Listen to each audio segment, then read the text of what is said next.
Hello, Internet. Welcome to episode 3 of That Random Podcast Show.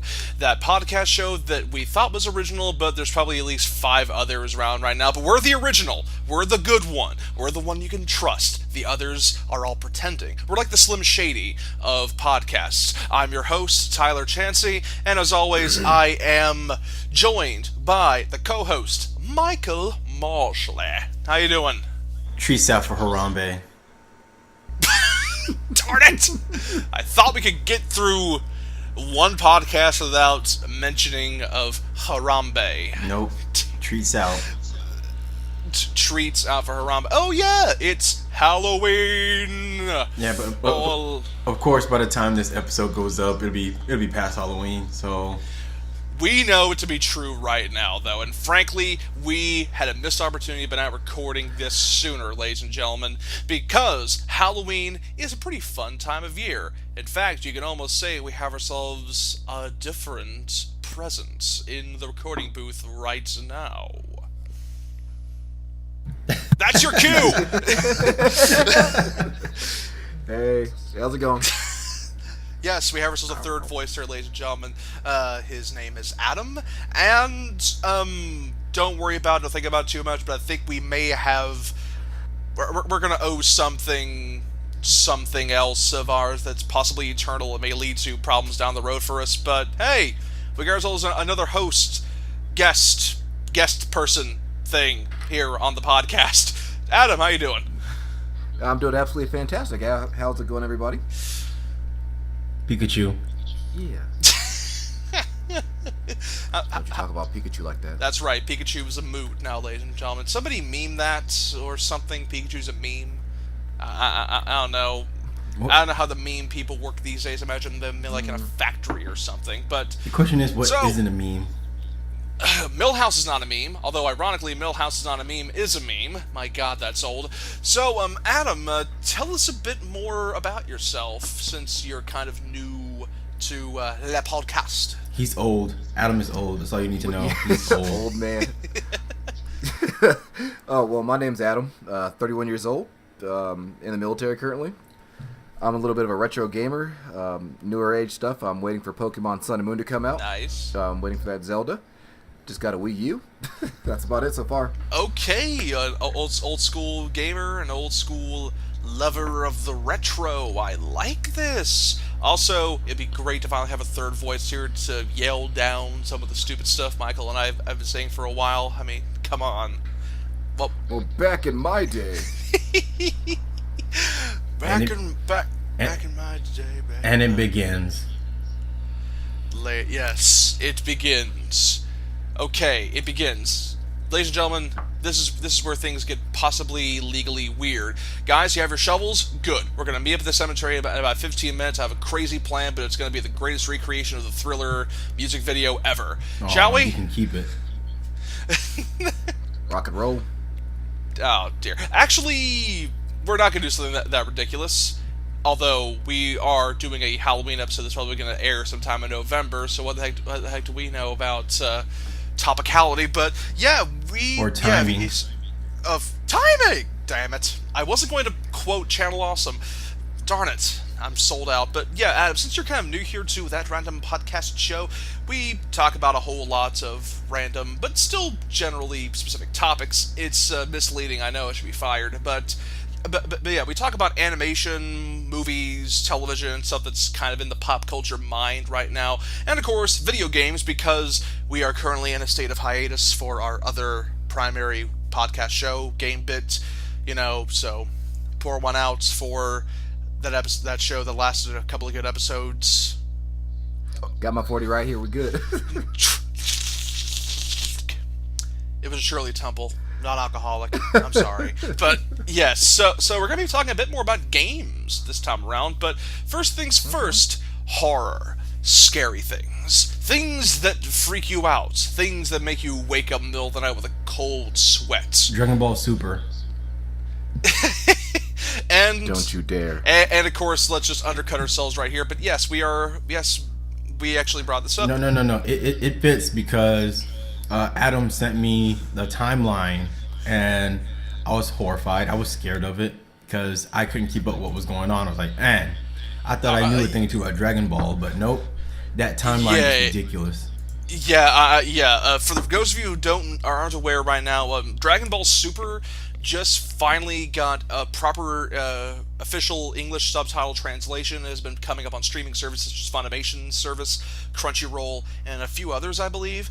And instead of translating the first couple episodes that are basically longer stretched out versions of the Battle of the Gods and the Resurrection F movies that came out recently, they have gone to the most recent arc, which basically introduces the new villain of Goku Black, which is some sort of evil parallel universe version of Goku, and they bring back in future Trunks from the far distant future that was brought up during the Android timeline back in Dragon Ball Z. And gentlemen, ladies, Doctor Who fans, anybody else who likes time travel stories, you should look at this timeline, because it seems to go back and forth between, I don't know how to say it. It looks like it goes back to the future logic for a while, then it goes multiverse theory with timelines being erased due to things happening. Like, I saw it myself, and it looks like they made it too complicated. Like, do we really need to see a timeline that effectively erased itself because events changed due to prior events? It seemed, well, needlessly complicated, but ain't that just Dragon Ball in a nutshell now? Well, yeah, but for example, like Akira Toriyama, he said himself, like, you remember how in the original Dragon Ball Z series, Trunks had like I don't want to say a pinkish hair, but in this one he has like a blue hair. Yep. Fans actually caught on to that, and they're like, well, why is that the case? Akira Toriyama said, I just forgot his hair color. Yeah, exactly. Like, sometimes people look a little too deep into certain things. Like, this is actually one of the funniest things I still crack up at when it comes to, since we're talking about video games.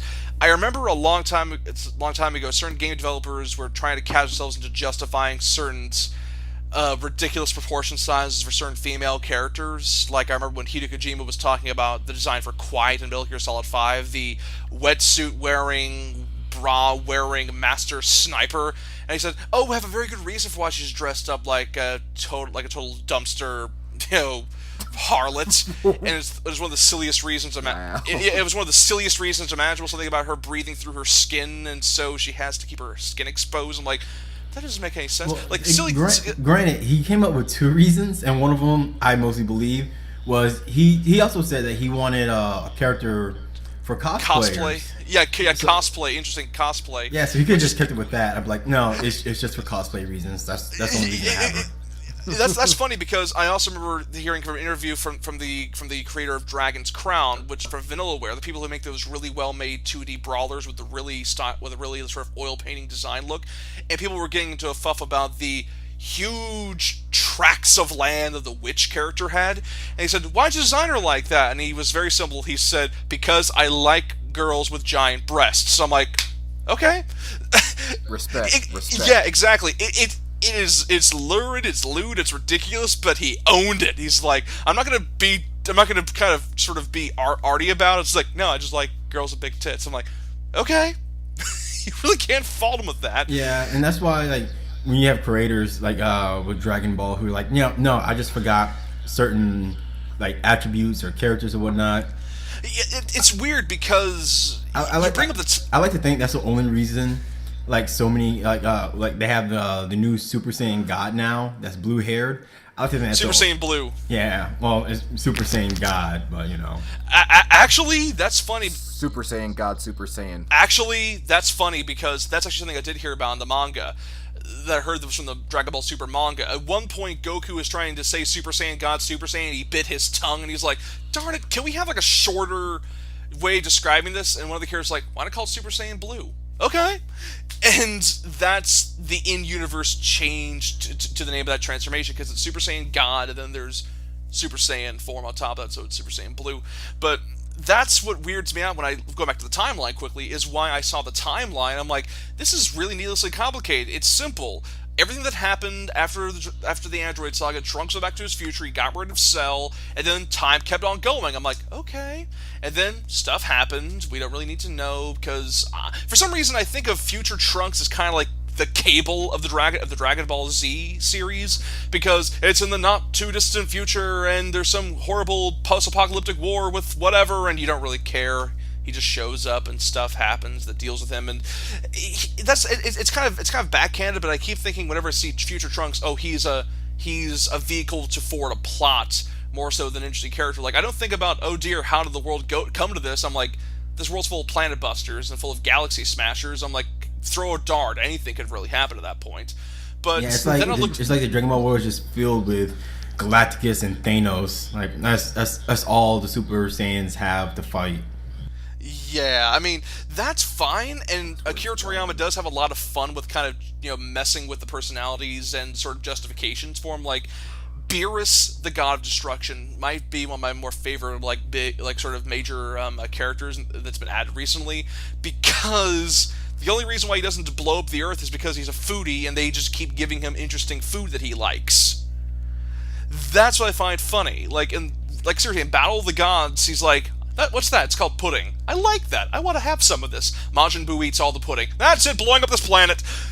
It owns up to that sort of almost like omnipotent, like kitty id thing that Dragon Ball has kind of sort of hinted at for a long while. Dragon Ball has always been like that, only because the creator, Akira Toriyama. Yeah, he never really made Dragon Ball to be super serious. It was always supposed to be goofy fun. And he liked martial arts. He likes kung fu. So that's the reason it exists. Yes, very much so. It's like he made it as a goofy kung fu manga, and it just got really popular. It got really popular, and at the same time, even when it gets serious, it's still campy but still sincere stuff. Like that monologue he gives of Frieza, "I am the hope of the universe, nightmare to evil, nightmare to you." I'm like, people say it's in Congress. I'm like, no. This I am willing to imbibe in all of this ham and cheese. Dragon Ball is the embodiment of anime to me. Personally, where it's it's to never give up, always getting beat up, and then you come back stronger than ever. That's Dragon Ball. We've mentioned this before. Dragon Ball's sort of appeal has always been he breaks through those limits, he breaks through those confines, and he keeps getting stronger, and it's always fun to see a guy, he's like space alien Rocky, it's fun to see him go to that next level, so to speak. Space alien Rocky, that's actually kind of cool to say. Well, okay, about the whole time travel, all this weird stuff, now this is what my understanding of it was. He comes back, he does what he got to do, and he goes back to his own timeline, totally separate from each other. In Dragon Ball Super, Trunks actually got on a whiteboard, got a marker, without getting too many spoilers, and he tried to explain the timeline. Oh God, no! Yeah, he explained it. It was simply, once I did this, our times, split. So my world still had a cell and androids in it, which it did. Multiverse theory. Didn't change anything. Multiverse theory, exactly. And then when Dragon Ball Super comes out with, he comes back into the, past again, because some evil Goku that, I'm not going to spoil, who he is or whatnot if people don't know about it. It's one episode into the new arc, and the internet's kind of all over the place. Well, although I don't know the motivation and what happened to make Goku black the way he is, so, he's the big bad, but the reasons and the stuff is kind of up in the air, so... Yeah, I'm not gonna. We all know who. Well, at least if you're watching Dragon Ball Super up until 63, you will know who he is already and why he's doing what he's doing. I know. So shush. Yeah, exactly. No spoilers. Mm-hmm. But the interesting thing is that there's a time ring, and there's a different thing besides the time machine that Bulma makes, which is just throws it all off, and that's why we have this wacky little timeline that even I can't comprehend in Dragon Ball. I'm a big fan of Doctor Who, so I enjoy weird, nonsensical time travel stuff that doesn't fully pan out, and this sounds something that would just make me say why. But what are you gonna do? So yes, Halloween. We talk about Dragon Ball Super and how time travel can make people's heads hurt. Ah, dear. How hilariously wrong. Speaking of other things that kind of weird us out or kind of freak us out, specifically, we actually talked about this for a bit last episode, Michael, but remakes and reboots of certain beloved properties that are kind of annoying. This is something that I keep noticing. It seems like a lot of horror movies keep getting reboots or remakes. Max Steel. Oh, wait a minute. Whoa, hold up. Max Steel? Yeah, Yeah, oh my God. The movie came out. Explain yourself, man. Max Steel? Yeah, that movie originally came out. It wanted to be Iron Man for kids, and apparently it just did horrible. And if anybody don't remember, Max Steel was a CGI animated show kid like show. In the 90s. Yeah, yep. The kid show made in the 90s. I was a kid watching it. I'm pretty sure Adam used to watch it. But I remember watching it too. I liked Action Man a bit better, but I liked Max Steel just as fine. Max Steel was a horrible show. Like I even as a kid, I didn't really care for it because one, it looked like a bad, cheaply made like reboot. Like I loved Reboot as a kid. Oh man, Reboot was. It was the He-Man of the 90s. Yeah, it was hands down the best thing that I've ever seen as a kid, other than Power Rangers. But for some reason, Max Steel, despite the point that it had a similar look to it in a way, is because all the characters were human. Well, majority of the characters were human. Humanish. But yeah, that uncanny valley. Yeah, it just looked weird. I guess because we knew that the characters in Reboot were supposed to be like programs or something. Yeah, programs, animatronics, and stuff like that. The movement seemed like plausible. When it came down to Max Steel, it just looked horrible. But yeah, Max Steel was a show back in the 90s that nobody cared for. And it was Mattel. They made a movie? It was Mattel's series. Mattel. They also had a 2000-something reboot of that as well as for another cartoon. I just found out about that like a couple of days ago. I didn't even know they had a reboot for the cartoon. I knew. That's how irrelevant the show seems to the franchise. Wow. Yeah. Like Mattel, they're trying to sell toys, and I think the reason they're trying to bring back Max Steel is because they want to bring back the toys, but they know nobody from the 90s cared about it, and apparently nobody from 2000s cared about it either, and nobody cares about this new movie because the movie didn't do that well. So my horror pick would be Max Steel because of how cheap it looks, and it reminds me of Gem and the Holograms, how bad that looked. Oh my god, we do not talk about the Gem of the Holograms. You wanna know how bad this is? I have never seen Gem of the Holograms in my entire life. I'm just from seeing the trailer of that movie that was in theaters for like, I don't know, like 3 days or whatever. I'm like, this movie is going to suck hard. And I felt bad for fans of Gem and the Holograms because they were legit happy about it because the director who did the Fast. Oh man, because the director was apparently a fan and he had to fight to become the director for the movie. And anytime a director is a fan and tries to fight for a movie, it's because they want to put their heart into it. So I was like, okay, you got a fan, that's cool. He's a proven director too, so like we know he can put money to good use. Unfortunately, no man. When that trailer came out, I was like, man, I feel bad for Gem and the Hologram fans because they were actually excited for this and they believed in this director. And the trailer alone was horrendous, and I felt bad for them when the movie came out. Yeah, that is really painful because, speaking personally, I am prepared to eat crow and eat my words if I'm wrong. But if I have no confidence in what you're selling to me based on the trailer, I'm expecting a bad movie. Like but Edge of Tomorrow. Oh my gosh, yes! Edge of Tomorrow's trailer was like, okay, it's Tom Cruise being Tom Cruise but with a robot suit, and then you actually watch the actual movie Edge of Tomorrow, like, oh my god, this is actually a really fun, mind screwy movie about Tom Cruise. Yeah, I felt bad getting the shit kicked out of him. Yeah, I felt bad for not seeing that in theaters because like, man, this is really good. I wish I would have supported this. But Adam, you said you were a fan of Gem and the Holograms. How was that for you? You know, I have not seen the movie, but I saw the trailer, and I mean, back when I was a kid, I mean, I grew up in like, you know, the early 90s, but I was around enough to see like reruns and stuff like that. And I wasn't the biggest fan, but I remember the magic. And the biggest part that I have with people bringing back stuff from the 80s or, you know, trying to rehash anything is that the 80s and the 90s have like magic. Like you cannot tap into that magic. It is gone.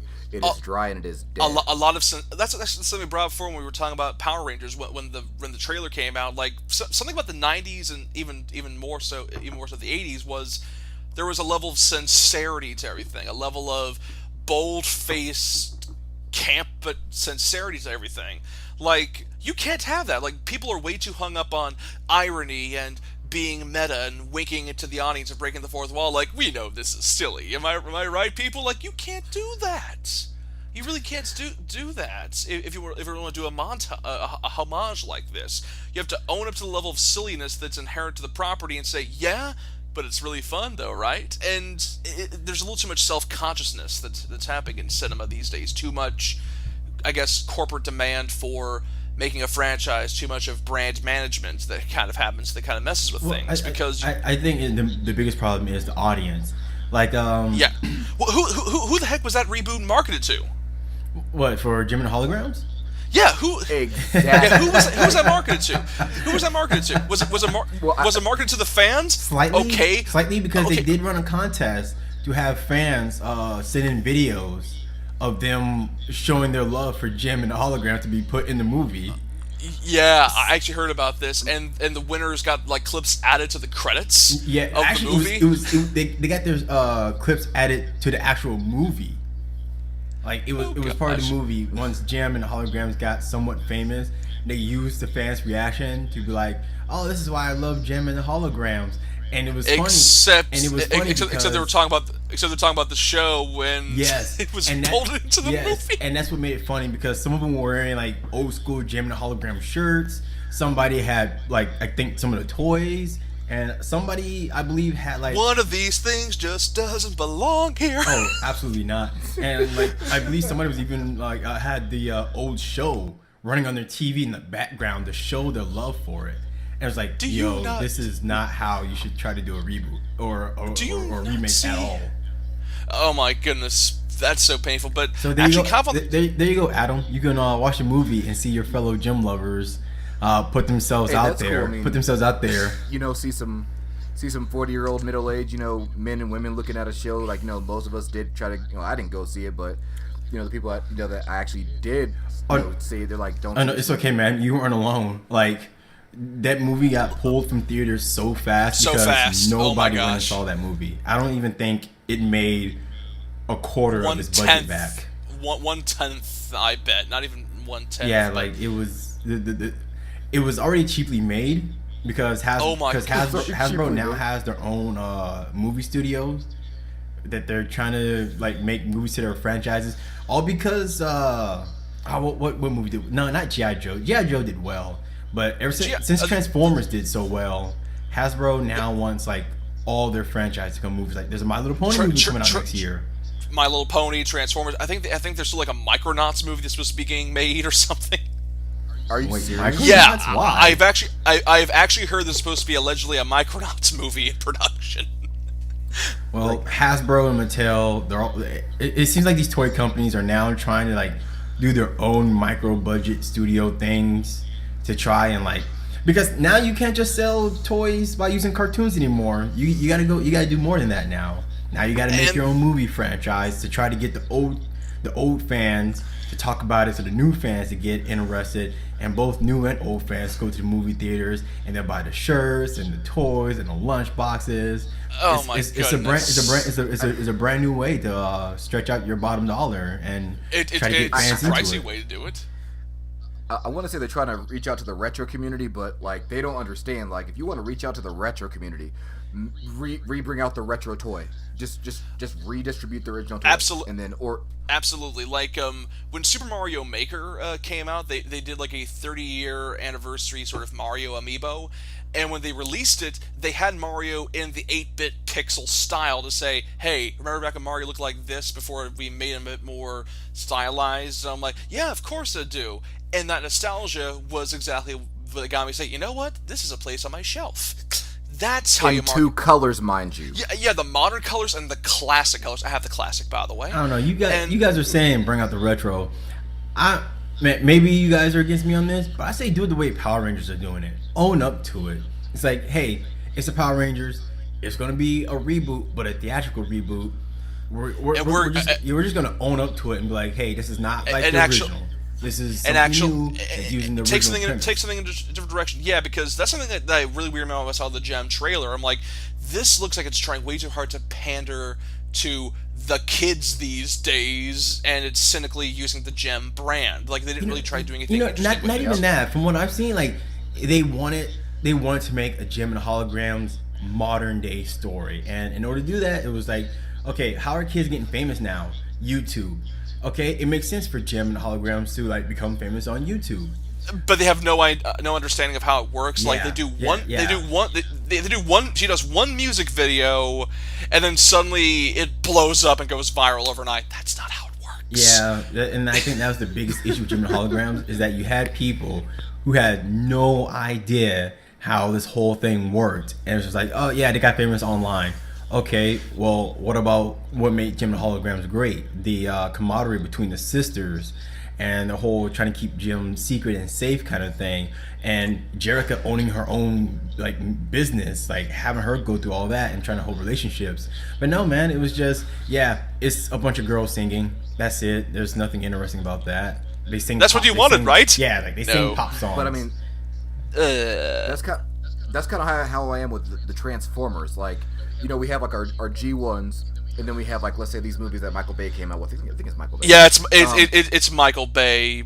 Michael Bay's Base Explosions, Mayhem, Hot Chicks.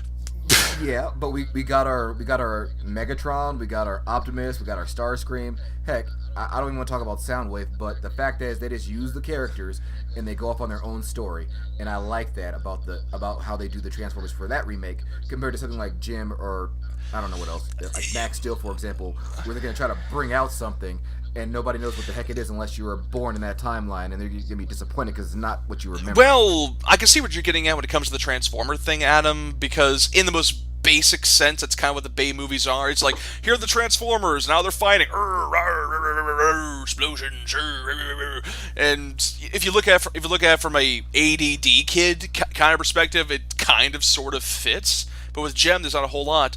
But actually, something else I did come across recently that happened on the Fox network, of all things, which was the remake of the cult classic rock musical, The Rocky Horror Picture Show. Never watched it. I'm out. I never saw the original. So then please let me kind of bring up the frustration, because I saw it and I'm like, wow, that was kind of okay. And I kid you not, I've already forgotten most of what happens. And okay, so my question is it a shot-for-shot remake, or is it just like, oh, we're doing subtle like hints and subtle nods to the original, but also doing our own thing? It's basically a full-blown remake, but the way it's shot and the way it's done and the way it's presented leaves like no impact at all. Like, let me kind of bring you guys kind of up to speed. Like, the original Rocky Horror Picture Show was was sort of a rock musical that came out some time ago. I can't give you an exact timestamp, 70s-ish maybe. And it was kind of known for, at the time, for being kind of a radical, kind of messed up experience, because the basic premise of the movie, for lack of a better term, is two hilariously white bread milquetoast white people, Brad and Janet fall in love. They get ready to get married. Like, we're talking really milquetoast. Like, Clark Kent to be saying, "Brother, you have got to stop acting so flat." We're talking that level of stiff. and they're getting ready to get married. They go off on this car ride, and their car breaks out outside a spooky castle. So it's kind of like almost like a dirtier version of like the Dr. Frankenstein story with a weird sort of twist, because they go to the castle, they have these servants, and the doctor is Dr. Frankenfurter, who in the original version was played by Tim Curry, who is by all rights one of the most disturbing, sort of messed up, kind of retrograde imitations of a transgender person imaginable. He's wearing the fishnet stockings, the high heels, he's vamping it up and chewing the scenery, and he makes a beefcake monster to basically keep him company, so to speak, and they go through this gauntlet of insanity and come out the other end all the more disturbed for it. And it's got catchy songs, it's got a catchy beat to it, and it's a really surreal movie. Like, it's fun to watch, and it's just sort of wrong, but it's kind of fun at the same time. So the remake is, as I said before, it's basically a shot-for-shot remake, but instead they did some things to kind of sort of modernize it a bit. Like, for instance, they have an actual transgender woman, Laverne Cox, in the role of Dr. Frankenfurter, and they bring in more recent celebrities and more recent musicians to kind of do different versions of the popular songs. Let's Do the Time War, Hot Patootie, a bunch of really fun ones people still hum to this day. I'm guilty of it. And here's the thing, though: the original Rocky Horror was kind of edgy at the time, because, come on, it's Tim Curry in dressed up as a transvestite, vamping it up and seducing this couple and messing with them. It had some edge to it, and it was kind of roughly shot. And then this remake comes out, and Laverne Cox, she's basically a woman. I know that sounds kind of backhanded, but, there's no real edge to that. And everything is too cleanly shot, too cleanly composed. Everything looks way too choreographed. It feels like now that's what I call music cover of a metal song, if that makes any sense. All the edges sanded off, all the obscenity kind of taken out, and it just felt like this toothless experience. The only thing I liked about it was Tim Curry came back for the remake, but he played the role of the narrator. There's sort of this framing device where there's this criminologist narrator that kind of discusses what's kind of going on to kind of frame things. And they brought back Tim Curry to play the narrator for that, and they did what they could because he suffered a stroke recently, so he's kind of was stuck to a chair, and he was okay. Everything else I've completely forgotten about already. I think like Adam Lambert shows up once for like one song, and for the record, he cannot act worth a damn. So he brought the entire movie down, and it's really weird because I've only seen the movie recently, and so it's strange. Like, it feels like one of those remakes that they wanted to pay homage to it, but they adhered to it way too much and took out a lot of the bite the original had. So would you say that this is a what's the word I'm looking for? Would you say it's like a musical put on by high school kids? Not trying to mention High School Musical. Actually, like I said before, like that way it's shot. Like, here's the thing: the Rocky Horror Show is actually a Broadway show. Like, it gets a lot of coverage here and there, and it's a lot of fun to do. And it feels like they wanted to make it they want to make it a Broadway production, but at the same time, oh yeah, let's also make it a movie. And so it's weird. Like, it's just shot plainly. Like, yeah, like I said before, like you were trying to get it feels like a bunch of high school kids trying to do a cover of, let's do the time warp again. And like, why do it like this? It feels like such a missed opportunity. And it's weird. Like, it's a bad sort of remake where it adheres too much to the original and causes the original to show its age and show how much things have kind of moved on and have kind of forgotten the fun of it. And I really don't know if there's anything else you guys may have seen that may kind of equate to that. I mean, the only thing I could think of is the remake of Nightmare on Elm Street, but that's about it. I haven't seen the remake of Nightmare on Elm Street either. I mean, well, actually, no, I have. Yes, I have seen that one, and I thought that was actually really good. That came out maybe I'd say 7 years ago, maybe? I am trying my best not to give Michael Bay any credit, though. His production company usually is attributed to making remakes of classic horror movies, but here's the thing, though, like, it's strange. Like, it feels like I'm kind of picking on a movie, because, for the record, the original is very special just because it's kind of this all-over-the-place gonzo experience that kind of appeals to, I guess, the outcast, I suppose. To a bunch of people, the sort of unusual people that just don't kind of fit into certain norms and the like. I mean, like I said before, the antagonist of the movie is Tim Curry in drag. It's Tim Curry in drag vamping, I'm just a sweet transvestite. And so iconic that One Piece made a character resembling him. Oh my gosh, yeah. And like I said, like, whenever people think of Tim Curry performances, it's either Nigel Thornberry, Darkness from Legend, or Frankenfurter. Like, it's one of his more iconic roles, and they just don't. I don't know. Like, on the one hand, it's representation because Laverne Cox is a transgender woman in the role of a sort of a vampy mad scientist with, let's say, flexible orientation, but I don't know. It just doesn't have the exact same hit, if that makes any sense. I mean, it does. It's a remake, and I honestly, it's just one of those things where it's like, you got the original, you got the remake, but the original's always going to be better because that's where people get that memory from. And I know with the Rocky Horror Picture Show, at least, I know it's like a cult classic. Yeah. Everybody, I guess they go dress up, as these characters when they go see it or whatever. Oh yeah. That's kind of cool. I mean, I don't know much about the rock opera, as you call it.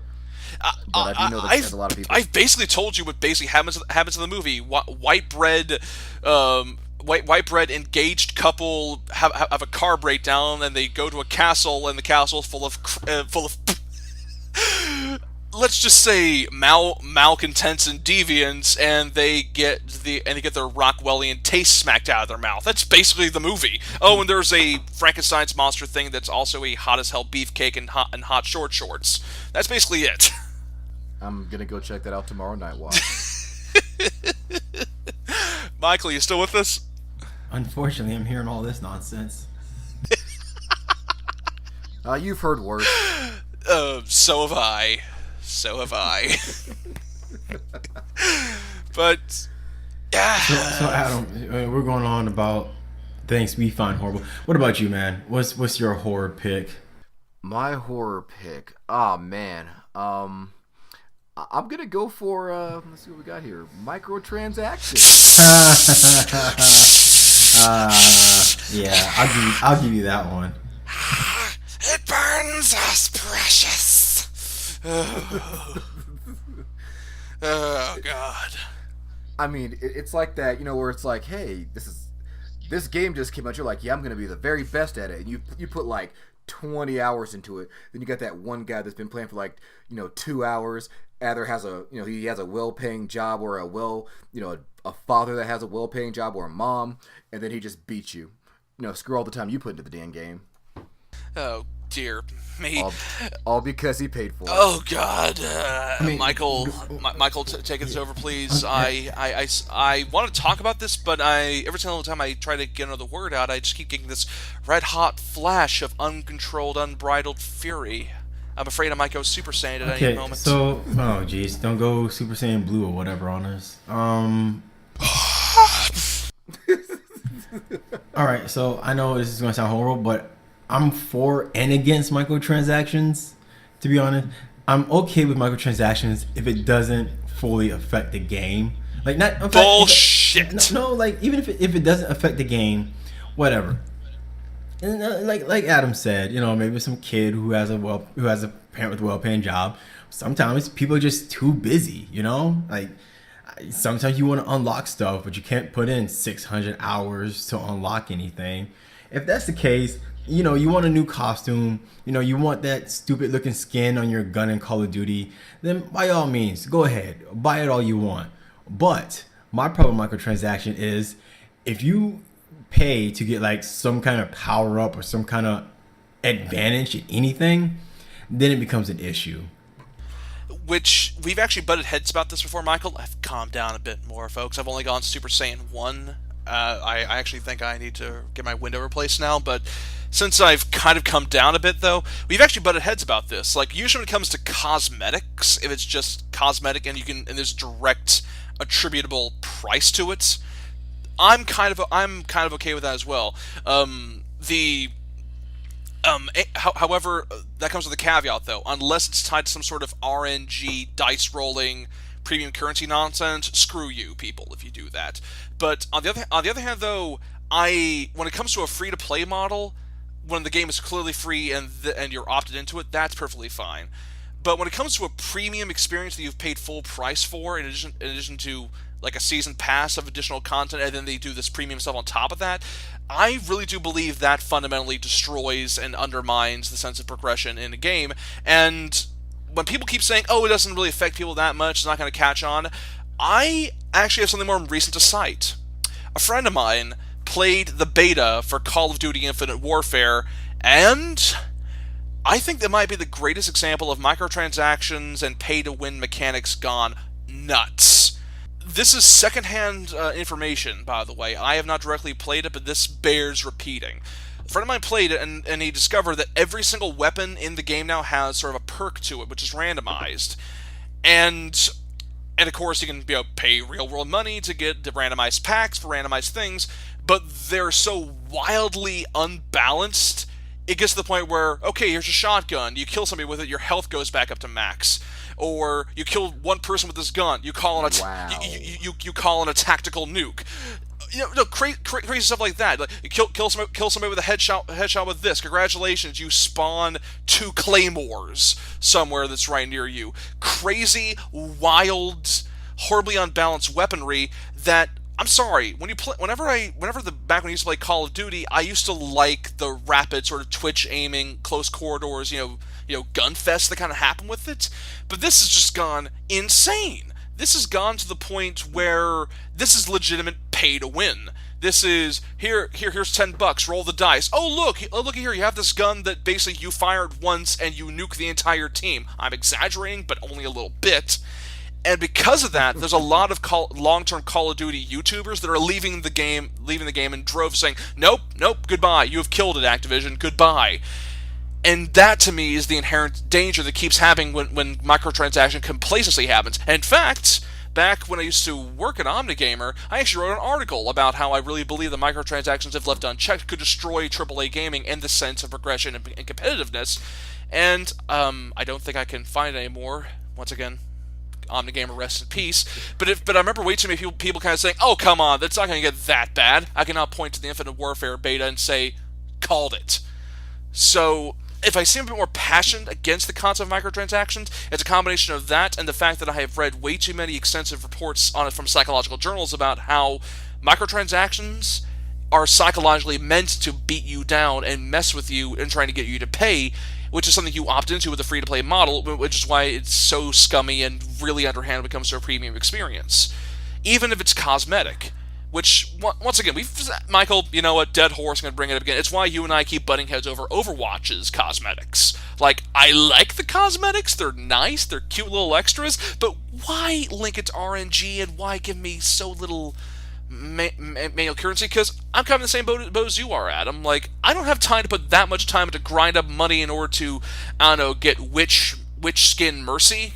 No, don't do that. Don't beat me with the... What is it? The witch mercy that everybody's trying to get right now. Yes, yeah. The witch mercy. Yeah, because the witch mercy. Awesome. And honestly, I've been trying to get it, and I've been opening up. All I've been getting are stupid sprays and more player icons, and I've been tweeted about it. And you know what? I'm kind of done with it. It's like, man, this is really really dumb. I'm sick of sprays. I'm sick of. They have also voices in there that you can get, but those little like stings or like voice lines you can give. Yeah, that really adds nothing. But you know, I think the only time I even remotely use the voice lines is when I'm playing as Tracer because I like spamming "Cheers, love, the cavalry's here" just to make people angry. I like doing that. That's how I am on Heroes of the Storm. I like doing that with May. Just be like, hang in there. It's like, yeah, everybody hates May, so I just spawn hang in there. Hang in there. Cheers, love, the cavalry's here. Shut up. But see, that's how I feel about Street Fighter V. I know we were talking about this a little earlier. Oh, by all means, please. Offline. But for example, for me, I got the game when it first came out. Overseas, came home for 2 poor weeks. sap. I grabbed the game. Unfortunately, but I grabbed the game. It was bare bones, and you only had this online play. Okay, let's fast forward 6 months later. I get home again. Buddies tell me that there's new downloadable content. You can get it. It's free, so that's good. As they promised. And then I get home. I'm like, okay, Guile's on the game now, so I go to select Guile, and they want this obscene amount of battle points or fight points or whatever, or you can pay $6 for the content. Now, me being a gamer, at least as far as playing fighting games, playing a character, if you like him or not, actually gives you an advantage. You know how to counter it, you know how to play against it. So unless I have it, or unless I pay the $6 or play in 50 fights, which as a family man I might not have time to do. No, of course not. Then I just gotta wait. And that's what I hate about microtransactions. Straight out, bottom line, and because people, obviously are constantly, feeding the beast money, it's going to be here and it's here to stay. And that's what really annoys me, though. Like we kind of mentioned before, this stuff does affect things, and it does affect the bottom line. And as long as there's a noticeable amount of income coming in, publishers will only see it as profit. And this is coming from an inside perspective, but that's the problem when it comes to long-term consumer goodwill. This is actually why I picked up Titanfall 2 as early as I did, because I wanted to be sure that metric-wise EA and Respawn saw the benefit of what they were doing, because when they released Titanfall 2, first of all, they made multi-platform. They didn't tie it to the Xbox platform, which I am grateful for. And for one, and two, they stated, we're not doing a season pass. Why? All future modes, all future maps we're going to do to support the multiplayer is coming at you for free. They're doing the similar model that Nintendo did with Splatoon. They're doing a similar model that Blizzard's doing with Overwatch with their recent modes and maps and heroes. With Eichenwald Castle came out, Anna got added. They're teasing at the hero Sombra showing up, but they're going in that direction with it. And because of that, I'm like, I need to reinforce this. I need to vote with my wallet. Bam! Check this out. Plus, it helps that Titanfall 2 is actually a lot of fun. As far as can I give Titanfall 2 a clap? Please. We're done. Yeah. And if I may, Michael, I know we had another topic of discussion, but you know what? Let's discuss a bit of our first impressions of Titanfall 2, because you mentioned you played some of it, and so have I. And it came out yesterday, basically. Yeah, I played a little bit of the campaign. The campaign, and for me, despite the point that I am a campaign lover, any game that does multiplayer, this is the reason I avoided Battlefront, because there's no single player campaign. But ironically enough, I did support Titanfall 1 because at the time I did like the idea of a game that focused purely on multiplayer, because it was something like I was interested in, because you know I also love multiplayer games, and it's coming from Respawn, who did Call of Duty before Call of Duty's multiplayer became crap. Yeah, the heads of Infinity Ward that worked on the first two Modern Warfares left Activision and founded Respawn, and hence we got the first Titanfall. Yeah, so I was like, it's like, you know, I'm all for this. This team that's come together, they already know what they want to do, and they've proven that they can do multiplayer in a balanced sense. So I was like, okay, I'll give it a shot. But with Titanfall 2, I wasn't actually that excited for the single player. I was more excited for the multiplayer, because again, of course, the multiplayer was great on Titanfall 1. So I had no regrets of buying a multiplayer only game at that time. It felt like a joyride. Even if you were losing in Titanfall 1, it was still a rush to just run around and because shoot and jump around with your jetpack and call on your giant robot. It was fun. Yeah, everything felt balanced. Everything, like, it didn't have too many weapons that felt overpowered. Well, the smart pistol was a little iffy, but other than that, like, no, the smart pistol was Baby's first aimbot. Let's be clear. Pretty much. But like, I had a friend who complained that Titanfall 1 didn't have enough weapons, but I actually like that, because when you have a game, it was refined. Yeah, when you have a game that focuses on 60 different weapons and everybody's going around with like 3 different sniper rifles, 5 different shotguns, whatnot, it gets annoying. But with Titanfall 1, it felt balanced, and it felt like they kept things simple and clear. With Titanfall 2, the single player is decent. It feels like Call of Duty single. Well, I wouldn't say Call of Duty single player. I would actually argue that. Oh no, please go on. Well, no, I was gonna say, like, I want to say what kind of franchise it is, because there is one part where you get to mess with time a little bit, and it comes with this cool freeze frame scene that you can play through, which is actually kind of cool. That was pretty neat. Yeah, but all in all, it felt like Titanfall without the multiplayer. I know that doesn't make sense, but it felt like, okay, no, I know. It's like when you play Titanfall online, but you only face bots. Everybody knows how unfun Titanfall multiplayer is when you just go after bots. It's more fun when you're going after other pilots. And that's what single player feels like. It feels like I'm only fighting bots because that's what you're doing. But it's quite empowering. It's quite empowering, though, I'll say that. It doesn't feel as rewarding to me, I guess, because when you take out other pilots, it feels It's awesome. satisfying. Yeah, you're like, okay, yeah, there's all these bots that's running around, and I could take them out. But I'm facing somebody who can wall run and jump off of stuff and jump in a Titan just as well as I can, if not better. So when you take those kind of people out, it feels great. And the single player, you're facing bots, and you're facing pilot bots that's in Titans that doesn't really maneuver all that well. Yeah, and it just feels kind of unsatisfying. I guess the single player isn't bad. I wouldn't be that too down on it, Michael. I enjoy they build up the empowerment of being a pilot, because what's the difference between a pilot and some average Call of Duty grunt? We mentioned before the acrobatics, the ability to run across walls, being able to move and power slide and do crazy stuff like cloak and use that bullcrap smart pistol or that knife that lets you hack robots and turn them against them. It's a great sense of what's what I'm looking for, freedom of movement that I really enjoy. And it's funny because I remember Call of Duty Infinite Advanced Warfare tried doing it, and it was ridiculously clunky, whereas Titanfall made it seem so seamless and effortless. And that is one thing that's solid. I will say this though about the campaign. It's really weird because it's kind of obvious that it felt like EA kind of said, "Oh crud." Too many critics said the original didn't have a campaign. We need to make a campaign. Well, actually, that's still on Respawn. When they got they actually took feedback. They're like, okay, they took the feedback. Yeah, like, this is what people wanted. We can do a campaign. Absolutely. And you know what? To be honest, I think the campaign might be the weakest point of Titanfall 2. Hear me out, though. I actually was going somewhere with this, though. It's pretty clear, though, they wanted to make a campaign, but they really didn't want to spend a whole lot of time with development for it, because I noticed that quite a few of the maps and quite a few of the assets feel like they were reused from either Titanfall 1, because you mentioned the mission where the time travel shenanigans is happening. I swear to God, that's the exact same map where you assault Hammond Industries. It's the same. It's the same place, which is why I'm glad they did it, because it goes to show, yes, it's the same universe, it's all that.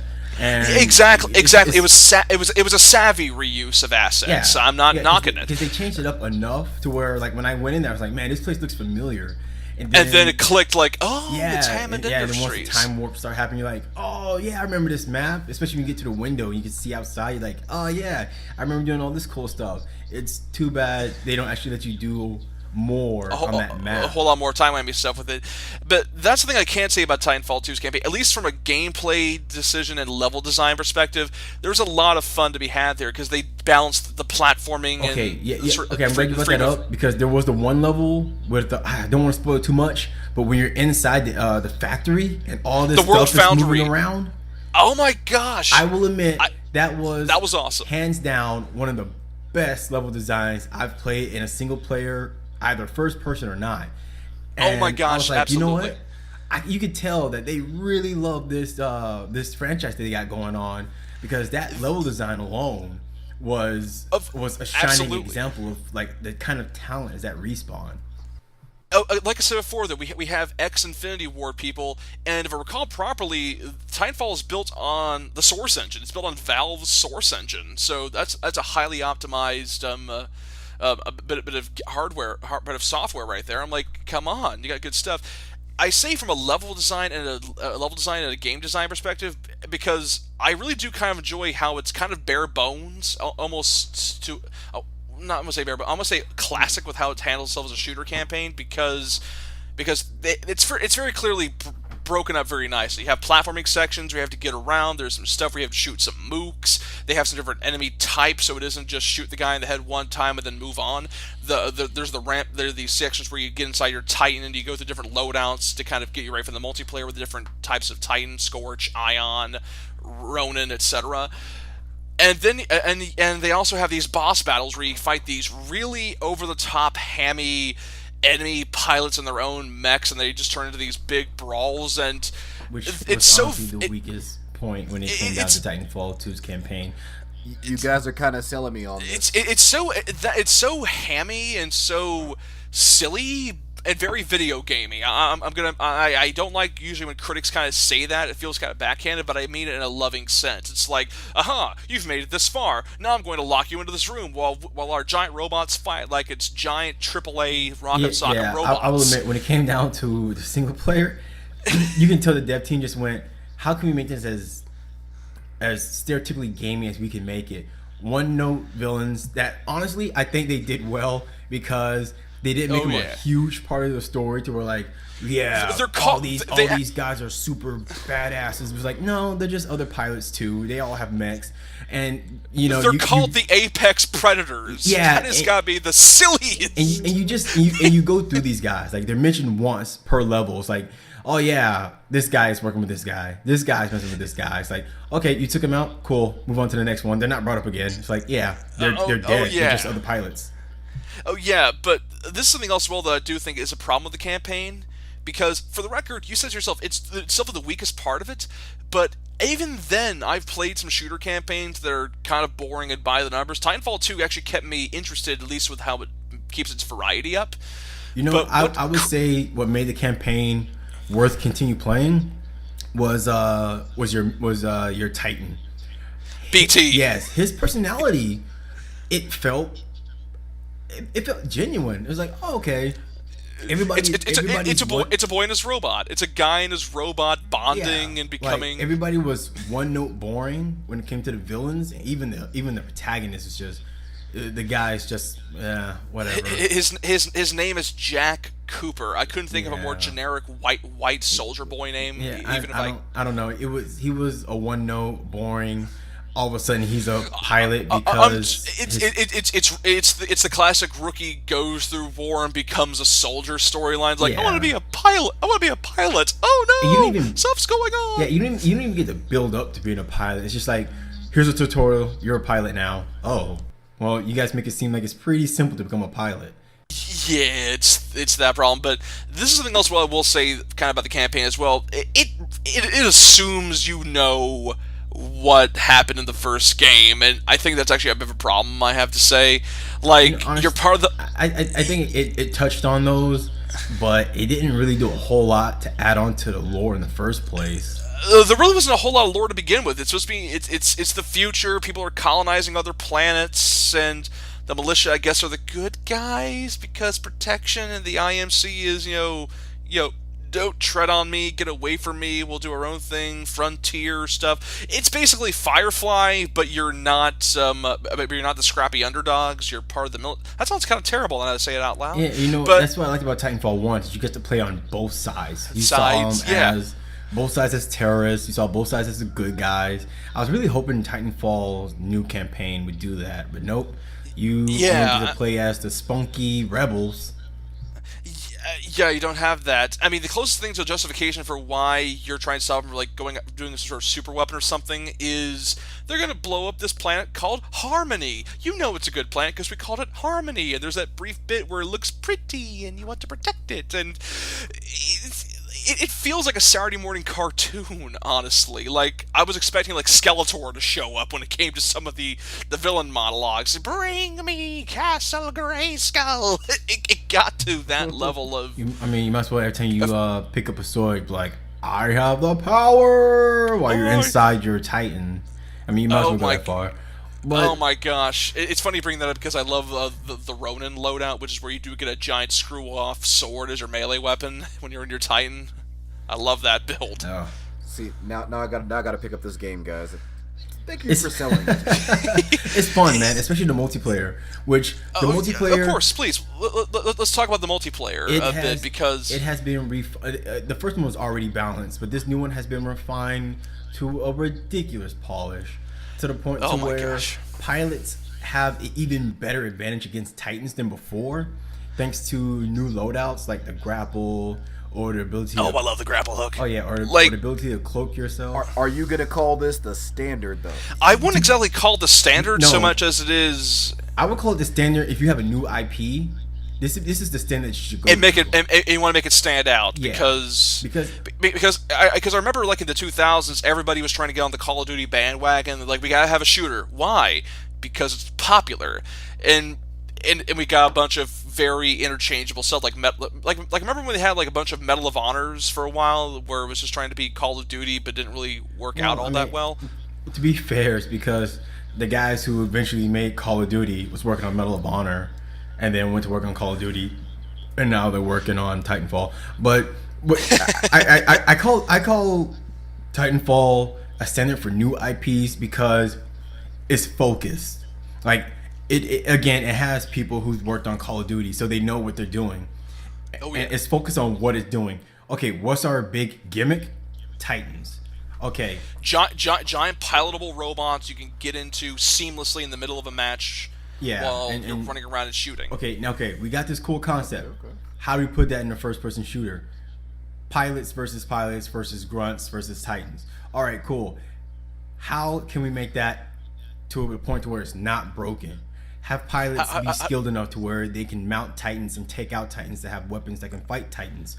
Okay, cool. And have distinct advantages for both. Like the pilots are fast, but it can get into small areas. It can be acrobatic, whereas the Titans are these huge, lumbering tanks, but with very powerful weapons. Yeah. They can just do. Yeah, they're big, so there's only a few places they can go to on the map. And if you're a pilot, you of course have free reign. You can attack for certain areas and give yourself advantage. And of course, as Titans, you have different abilities and powers, so where you can take pilots out with a second. One good shot with the time will just turn a pilot into chunky salsa. So watch out. Oh yes, it's so satisfying when a pilot thinks they got you, they got an advantage, and they're just smashing away in your Titan, and you use your shoulder mounted laser cannon, and with just one clean shot, just evaporates them. It's satisfying. Yes. It's also scary at the same time when you think you got that advantage, You see that bright light, and you think you got away, but it's too late. You get headshot by a Titan. It's oh my glorious. gosh. Yeah, absolutely. Like one of the funnest things I saw from a match I played was I actually single-handedly took down a guy in his Titan as a pilot, and it was an amazing rush just because he couldn't get a beat on me because I was running around and fighting him, but I couldn't. Here's the thing: I couldn't mount him because he had a buddy of his on the hull with him, so I couldn't get up and like rip out systems or something, so I couldn't do that. And he was just surrounding me, and I was just getting to the point where I just couldn't, I kept stuff in between me and his grenades. I kept myself moving actively, and I kept using my grapple to do unconventional acrobatics, and I just kept wearing him down with my grenade launcher. And it was so satisfying to just wreck that robot, and I'm just a tiny little mouse. It's so much fun, especially when like you get grappled by a pilot and you see them coming towards you, and if you time it just right, you could punch them before they get on your Titan. And it is so great. Chunky salsa. Yes, and there was one time where I was going up against a Titan. I was scared because like I just lost my Titan, and I was like, "Oh, I'm gonna die." But you just lost yours, and there's this 25-foot tall death machine coming towards you. Yeah, you see it coming towards you, and running, and it's how fast and smooth the mechanics are by running, sliding, and jumping off walls to reach this Titan that almost killed you. Rip out its battery. Run off to your partner who has their Titan, and they're just going to wait on this Titan. You jump on your friend's Titan, put in the battery that you just took out of the enemy's Titan, refuel, and give him a health boost. Yeah, refuel your buddy's Titan, and then you both just wreck on enemy's Titans. It is so much. Dang. Yes, man, it is so much fun. Get people on that game. Yeah, man, it's all about teamwork and being fast and knowing what you're doing, like learning the maps. It's not just, I'm going to learn a map to find certain weapons. No, there's no weapons drop. What you have is what you have. It's the Call of Duty model where you have a pre-made loadout for your pilot and for your Titan before you go in. And there is some customizable sort of stuff where there's a progression system where you can go in, and as you level up, you get like weapons and skins and and different like badges and looks and but the cool thing is that if you have enough of in-game currency, which does not have microtransactions, by the way, if you grind enough of that, you can basically bypass certain progression and just buy a thing you want. That's actually how I unlocked the Ronin Titan, basically at launch. I'm like, you know what? I like these, but I like how the Ronin is a get up in your face, mess you up Titan with a shotgun and a sword. I'm like, can I unlock that? Yeah, it'll cost you 20 credits. I'm like, I have 25. Here, bing, bam. And I was off to the races. Yeah, and that's what makes Titanfall 2, the multiplayer, so much better. Is that you can unlock shortcuts by working hard. You don't even have to work that hard at the game. Just whether you win or lose, the game goes by. You always get something. Yeah, the game goes by how you performed in the match. If you win, you get an extra point, like an extra merit point. But if you play well enough to where you're It's progression that goes off of personal effort, not overall win-loss ratio. Yeah. It's like, okay, so you got so maybe you went 3-2 in a game, you didn't play that well. You still get something like, okay, you use this weapon to kill pilots. All right, we're gonna give you points for using that weapon efficiently. Oh, you called in your Titans. Okay, well, depending on how you play with your Titan, we give you merits for how you play in your Titan. Everything that you do it goes into a credibility towards you to level up and get new credits. And like it's a standard progression system, but it's done really well. Like, you always feel like you've unlocked something new or something advantageous each time, which is very hard to do. Yeah, I mean, it's just like you can either get credits and purchase things, or you can wait until you reach that level and have it unlock automatically for you. And I like that about Titanfall 2, because like, well, I don't want to spend the credits on this one item because I want something else. I could just level up and get that item when it unlocks, and you can do it. Which has a coherent thing to it. But there's actually one little sort of element to Titanfall multiplayer that I think is kind of fun. Balance. That I wish the point that no matter what somebody unlocks, you could have the first Titan loadout, and you can still win against a Titan that's Ronin or has all these unlocks already. And like that's what I love about it. Not balanced. Respawn is a studio with credibility. If it's unbalanced, somebody during development fell asleep for like 6 months and wasn't accosted. It's a simple little change to multiplayer that I'm not sure says a whole lot about me, but it's the ability where when you win and when you lose, the match doesn't just end. They have it be that if you're on the losing side, an evac ship comes in, you have to get to the ship, and the ship has a certain amount of time before it takes off.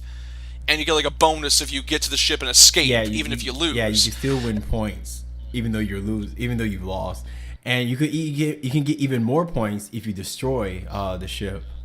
If you're on the winning side, so they don't escape. But if you die, you perma-die, and you have to watch how the match plays out. And it keeps each match exciting. Like even if you lose, like oh well, lost. It's like oh crap, I gotta bug out. Like there was actually a great escape sequence, I think, where I don't know how they did. I think they actually have it be that the more and more you wall run, the more and more you do jumps, and like your overall speed increases as a pilot. Yeah, as long as you if you keep your momentum up, you can get a little faster by sliding, running, and running off walls. Your momentum goes up. Yeah, and there was a very intense sequence where I was trying to get to the ship to escape, and there was an enemy Titan that was right there just camping it, trying to mess with it. And I managed to somehow stun its systems with an arc grenade, and I was moving so fast, he couldn't get a beat on me. And I managed to get to the ship with like a second to spare on the clock, and it felt amazing. It almost made me forget that I lost the match. Right, because you still feel like you won something. Yeah. Those are the kind of games that I'm looking for. Like, games that immerse you in something like that, where you feel like you're actually doing something. I don't know. I can't explain the feeling you get. Oh no. I know what you're talking about. And Titanfall 2 gives you. Titanfall 1 give you that, but Titanfall 2 gives you that. It's that Zen design where you don't feel like you're pushing buttons on the controller. You're just doing. You feel like you're being a badass pilot because you're the one with all that momentum. That's the expression right there. That is the saying right there. It's like Zen. You are. Yeah. Especially when you get that Titan. Depending on how you approach your Titan. Like if you're running from behind your Titan and you embark, you slide under that Titan, it catches you and throws you into your pit. It is great if you're airborne and you're flying towards them. It'll catch you and put you inside its pit. If you just like run up to it out of a window, the variety of animations is amazing. Oh yeah. Also, and when you melee a Titan that's about to die, the execution animations are wonderful. Even if you're a pilot, if you manage to sneak up on another pilot and you can execute them, everything's just satisfying. Like it's just satisfying to be able to take somebody out either as a pilot or a Titan. This is probably the most fun I've had in a shooter this year, and that's including Overwatch, and that is really hard to pull off. While Overwatch and Titanfall 2 are two different kind of two different ones, I will admit, Titanfall 2 definitely has that variety that I want in a shooter, while also having that familiarity and the astounding balance that I've always wanted. That I wanted in Battlefront, but Battlefront was, in my opinion, garbage. But it was a little too random, a little too, Well, because again, it's DICE. Because it's DICE. DICE is horrible with respawnings, and Battlefront proves it because you can run over the map everywhere, which means anytime you spawn, you can just get shot in the back. But Titanfall 2 feels amazing. But there is another side of things, since we are talking about video games, which is usually kind of reserved for Game Bit. Something kind of sobering and kind of complex has happened recently in the industry that I believe you have been looking more in depth in with Michael. Please. Care to share? Yeah, okay, so I can't talk about too much of it because I'm still just give us the general story so we're all on the same page. So, as everybody, or most everybody knows, SAG-AFTRA, the voice acting union, has recently went on Screen Actors strike. Guild, I believe. And it could complicate a lot of things for video games because I believe under 40% of major video game titles actually use voice actors who are unionized by SAG-AFTRA, and it's causing a problem for a lot of them because they want better compensations for the games because the gaming industry is a multi-billion-dollar industry. Oh yeah, and they feel that with the way that voice actors are working, not days, but hours of messing with their voice, changing their voice for certain, because a lot of them do multiple characters. and they feel that they're not being compensated enough for their work, and they're not being paid enough. From what I've known so far, for what I know so far, the contract that the video game companies and SAG-AFTRA was working on didn't go through because SAG-AFTRA themselves denied the contract because it was supposed to be 9% increase in pay, and there was a second part of the deal that I don't remember. I did read a bit about this. It wasn't just the pay increase, because if it was just a pay increase, this wouldn't have come to a head as fervently as it has. It wasn't just a pay increase, it was also compensation when it comes to doing multiple bits of work, because some voice actors, as far as I know, will also get roped in to do motion capture work, even though they have no experience in that field. Or they'll have prolonged, grueling sessions where they have to do multiple lines, because video game voice acting, there's a lot of words. There's a lot of dialogue you have to record, more so than anything else. When it comes to media, movies, even radio. Really, there's a lot of stuff that needs to record for that, and the basic quality of life sort of stuff, active availability to water, active breaks, active ability to take back and nurse the vocal cords, and something even as simple as royalties or legacy pay.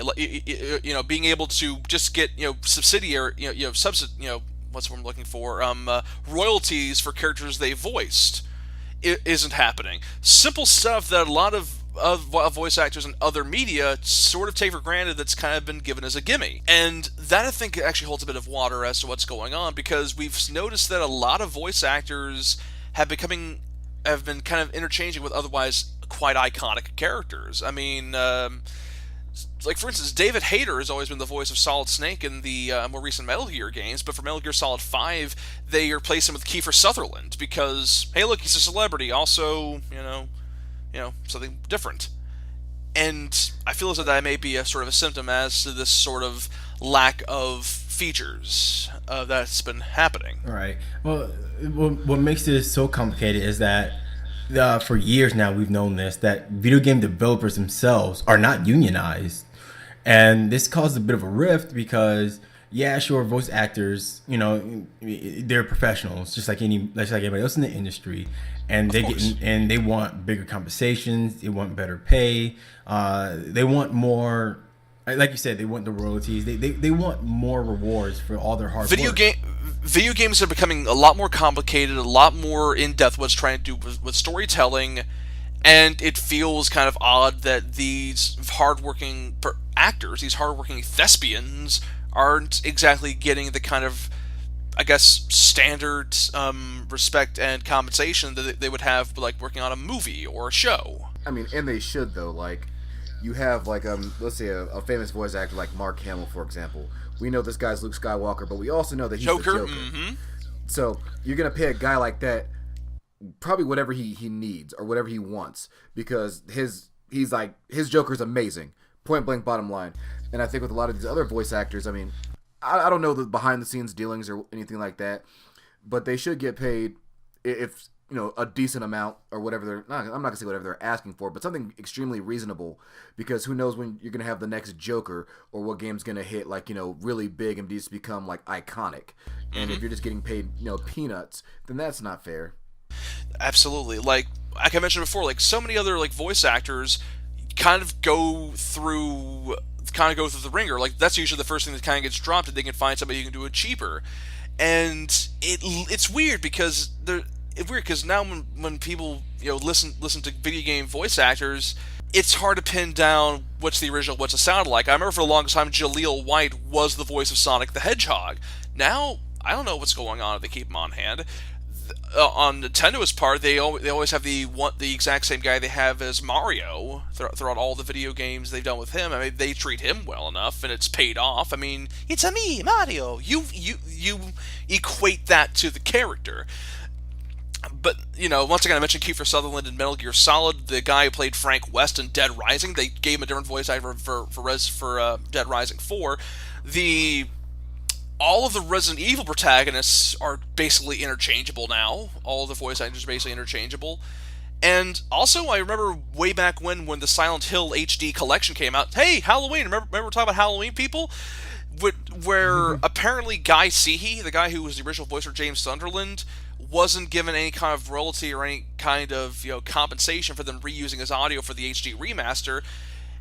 And if it wasn't for his belly aching, they were actually getting ready to replace his audio altogether with a re-recording done by the much more well-known and hard-working Troy Baker, which I think was a giant slap in the face that Konami could have possibly done, because, come on, that's an iconic voice from a very well-beloved series that's well-known, and Konami said, it'd probably be cheaper if we just got Troy Baker to do it and just slap that audio over it. Yeah, the fans won't get pissed off at that.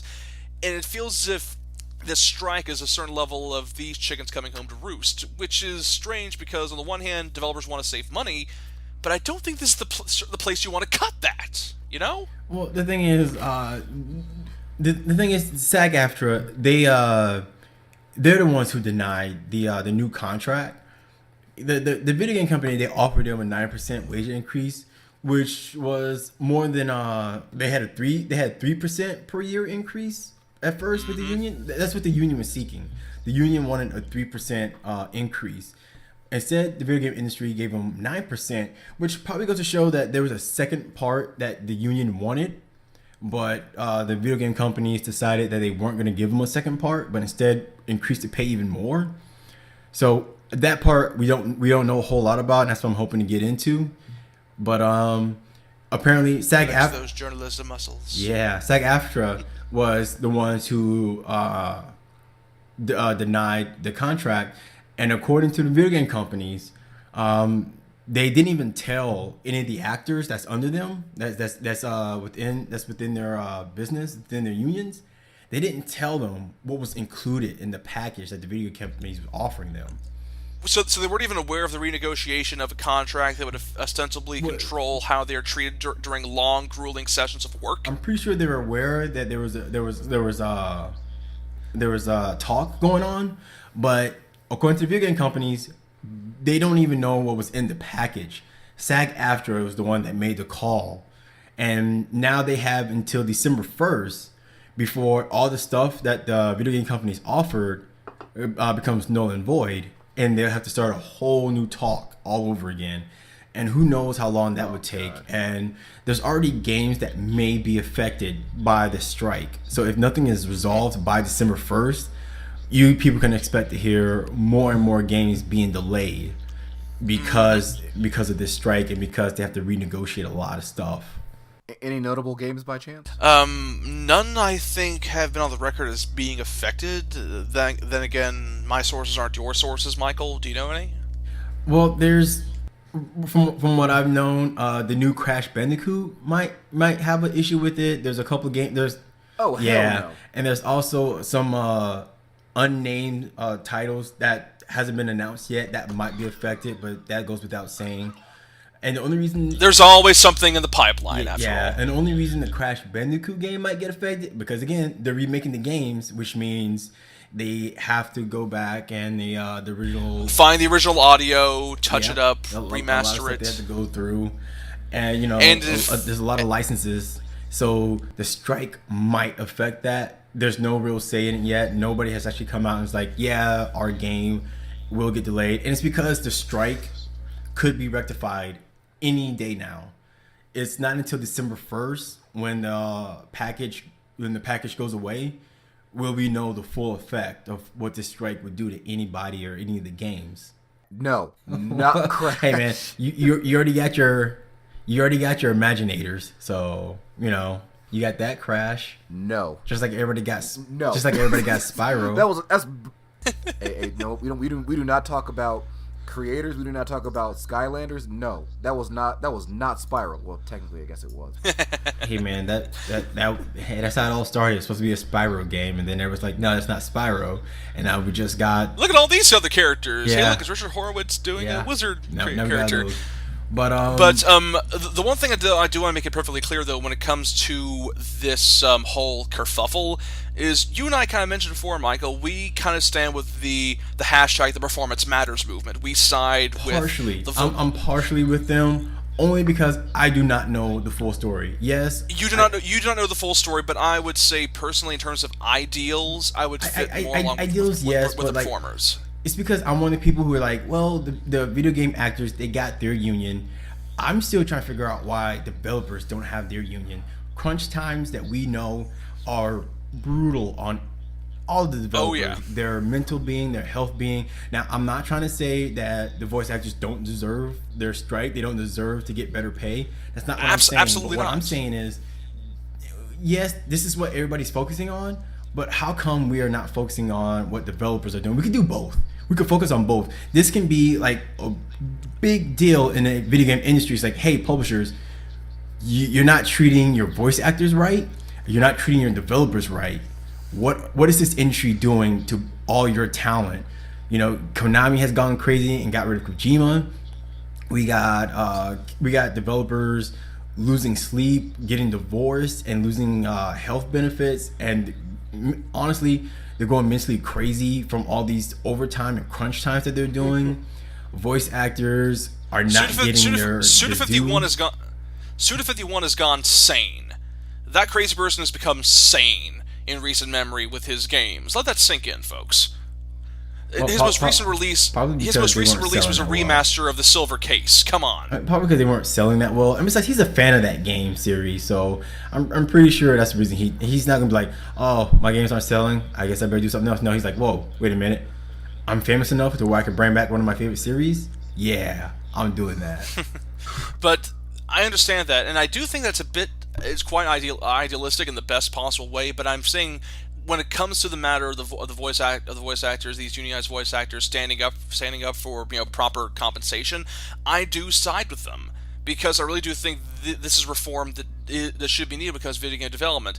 But of course, it's only some people will be all like, oh my gosh, be lucky you have what you need, you have what you have, and because video games are expensive, video games cost money. Like, yeah, they cost money, but that doesn't mean you have to make it rain with your development process. There's such a thing as being frugal while still being impressive with what you're doing. It feels weird, because this is something we kind of mentioned before, Michael. I've come across way too many studios that spend billions of dollars on these extravagant technical gimmicks and these amazing engines that render volumetric God rays and all this amazing texture work, and whoa, look at how amazing this is. But how do they do that? They basically crack the whip of their development studios. They put their performers in horrible situations. They put horrible deadlines on these developers, and this happens. I would say, in the grand scheme of things, we should go further, but on this particular specific element, as far as I'm concerned, with the information we have discussed, I side with performance matters. It's one of those things that needs to happen. It's a natural occurrence that's happening with the maturity of this industry. It's needed. Yeah, I'm with voice actors. I'm like, hey, if you should get your compensation just like anybody else.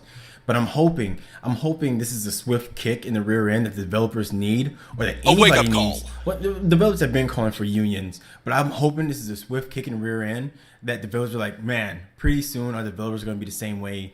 We really need to step up and ensure this doesn't happen again, because if developers go on strike, your business is going to be in pain. You're going to lose millions. In terms of AAA major productions, that's going to screech to a halt. Yeah, and I hope that's what this strike does. I hope it's a wake up call to developers, and I hope it's a wake up call to the industry as a whole. It's like, man, okay, yeah, we need to step up, and we need to do something about this. We had the ESRB step up years ago because of stuff like Mortal Kombat and whatnot. Night Trap. Yeah, and I'm hoping. Night Trap. And I'm hoping this has the same repeated history. I hope this is something that is a slap to the face. And it's like, we need to unionize these people, not because we can go on strike whenever we want, when we feel mistreated. It's like, no, it's so finally somebody can put a ball and chain on developers and on publishers and be like, hey, you're going too far. You're hurting your talent. You should probably calm down, look at what you're doing, and come up with better timelines that's better suited for your team. If you got a team this big, give them this much time. And if you got them this small, they're gonna need more time than that anyway. Look at your project, look how big your project is, look how small it is, and then we can come up with better deadlines. Be reasonable with what's going on. Yeah, let's be realistic. Of course. And okay, wow, I think we're getting pretty much almost to the end of our usual runtime for podcasts, but you know what? To kind of salvage what little is left of the Halloween theme, let's say we kind of end this off with a sort of a more lighthearted topic, which is one of the more scary movies or TV shows you have seen in recent memory that you people think should be viewed this frightful season. Adam. Okay, I got you. Okay, so on Netflix you have Black Mirror. I think that's what it's called. I think that's true. Please.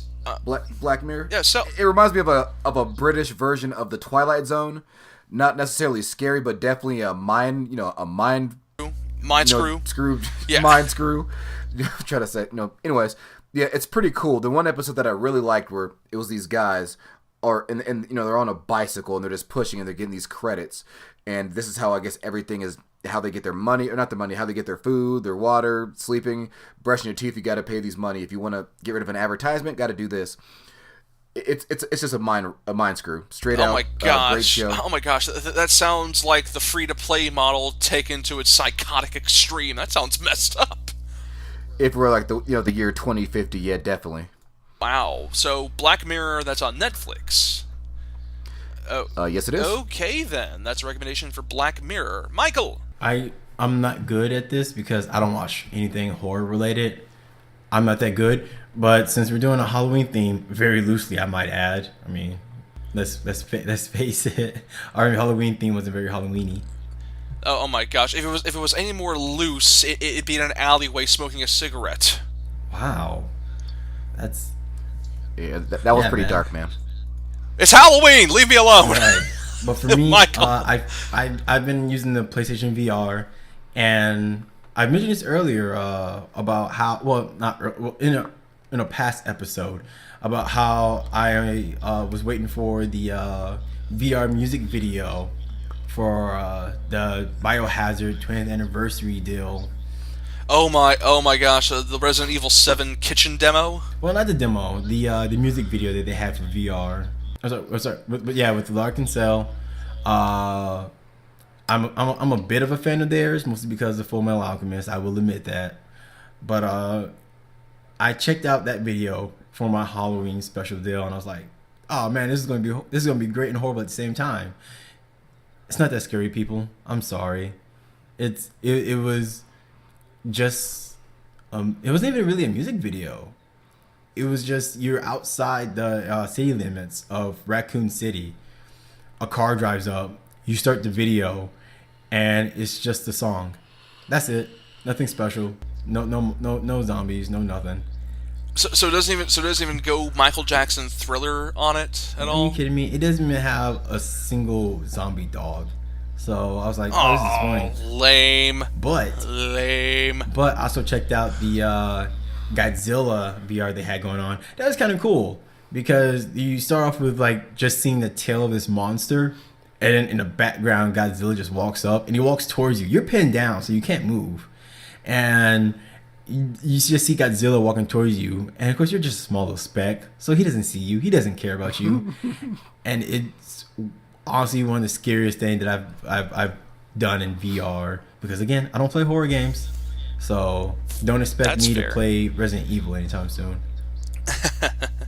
I've mentioned this before. I really don't go out my way to see horror movies or enjoy horror-based media, but I have a challenge I do every single holiday season, every single October, where I say, okay, get out and see something scary or play something scary. I mean, sometimes when it comes to playing for review purposes, I have no choice, and I have to be the guy that bites the bullet. Okay, you bunch of pansies, I'll play Outlast and need a change of underwear afterwards, but I'll get it done. And I always try to find something new that scares me. It doesn't necessarily need to be a horror movie. It's just something I'd find to be scary and kind of, embrace that sort of fear or at least kind of get over it in my own way. And I have a friend of mine who likes horror movies way too much, and he finally got me to sit down and watch the seminal horror movie classic, William Friedrichsen's The Exorcist. That movie is still scary as hell, even to this day. It holds up remarkably well. I have nothing bad to say. I really have nothing else more snarky or condescending to say to it. The Exorcist is scary as hell.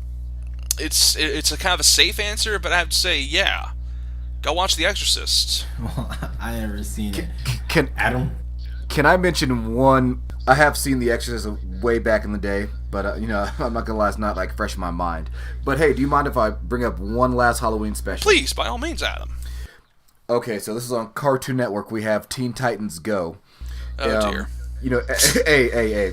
So this time the Titans are torting a jolly villain who is trying to stop Halloween, and the Titans bring out the help of the Wolfman, Dracula, and Frankenstein. A very interesting episode. Catch it on Cartoon Network or whatever site you'd go to go pirate it or something. You just say, hey kids, and that's it. Pirate this episode. Hey kids, it's okay. Hey, I don't know. Hey, I don't know what you guys talk about as far as pirating or. I mean, we never really said anything against it. That's. Hey man. Darn it, man, where's that phrase book I had in order to banish you back to the infernal plane? What the heck is this? Actually, these are Chinese takeout instructions. Darn it! Actually, I guess if I had a horror movie, it'd be Ghostbusters 2016. Oh my God, women! I'm scared of vaginas. No, I just don't like bad movies, and honestly, Ghostbusters 2016. I was that guy who was like, you know what? Who cares if they're female? It's Ghostbusters. Michael, let's watch it. Michael, what? Michael, no. Michael, you're afraid of change. You're repeating yourself. I think we kind of already. We did. But Adam is here now. Adam is here, so fresh take. That was my deal. Ghostbusters 2016. Watch that for Halloween, so that way you can walk away either scared that somebody actually thought it was a good idea or mad. Either way, Ghostbusters 2016. No, Michael's just really afraid of change. That's what he's really afraid of. Change we can all believe in. I'm not afraid. I'm not. I'm sorry. No, I'm not afraid of change. I just don't like when bad movies happen, which happens often. But I just don't like bad movies. And Ghostbusters 2016 was a bad movie, plain and simple. Comedy is subjective, but yeah, you're free to believe that. So, that's it for this obligatory Halloween episode of that random podcast show. Michael, would you like to do the honors and sort of let us know where we can find you and pick your brain a bit more? Your delicious brain. Yeah, but you guys can find me on Twitter at M_MOSLEY_JR. You found the right place when you find Zaphmod. Okay. Adam, do you do the social media pluggity-plug stuff? You could find me on Twitter at Common Monkey King. That is KAMENKING. Oh, dang. I'm totally off that. Common Monkey King, there you go. Oh my gosh, that is beautiful. I'm actually imagining a Kamen Rider series where they based off of the Monkey King. I need this to be a thing now. I would love to see that, and I would pay money for it. I will get on that. Toho, bring us this. Kamen Rider Sun Wukong. Make it happen. Get rid of X-Aid. That's the real scary thing for Halloween. X-Aid? Wow. Wait a minute. Interesting concept. Wait, hold up. You're a Tokusatsu fan, and you didn't bring that up. I didn't. I'm a major one, but another talk for another day. We have to bring you back on now. Tokusatsu bros. Yes! But, okay, I've prolonged it a little too much, what but evil yes, have I brought onto this show? The kind of evil that's amazing in all the right ways. Japanese live-action goodness. You're saying evil. Last episode, we gushed for 30 minutes nonstop on Power Rangers. You have no legs to stand on, my friend. But, okay, back over to me. You can follow me on Twitter at Darth Rahu. That's R-A-H-U, capital D, capital R, all one word. Eventually, I'm going to be able to say that without explaining that again. That day is not today, however. I also do have a personal blog where I do occasional long-form articles on just about anything, like trailer analysis, looking at certain niche games, or even just random analysis of certain stuff that's caught my interest at cybertavern.blogspot.com. And I also have a Tumblr account, so you can, annoy me with fan arts and weird ideas about what the Winchester brothers should be doing at Digital Desperado.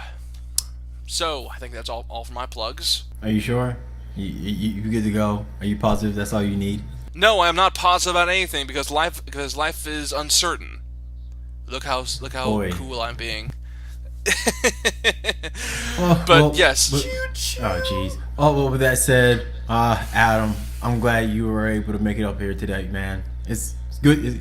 Hey, thanks for giving me the opportunity to talk to you. Yeah, man, it's great to have you on because it's been nice. a while. Yeah, it's been a while since me and Adam got a chance to just like kick back and talk for a while. So this is fun.